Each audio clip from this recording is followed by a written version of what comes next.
So guys, may nakita ko sa TikTok. So bagay na bagay sa akin to since tamad tayo magluto at hindi naman talaga tayo nagluluto. So gagayahin natin siya for today's video. Let's go! So sakto nga paluto ng aming sinaing. Kaya naman umpisahan na natin. So luto na nga yung sinaing, pain-in na pala. So gumamit lang ako ng mangkok.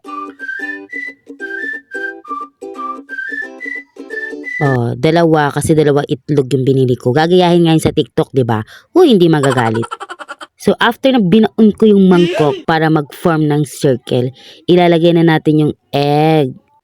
Eggs pala kasi dalawa. Huy, OA. So ayan na yung isa, one for the go and one for the more. Ano raw?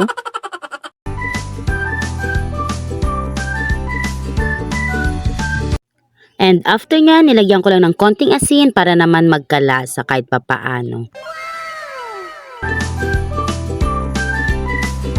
And after nyan, here's the finished product. O, diba? Perfect na ng pang-ulam.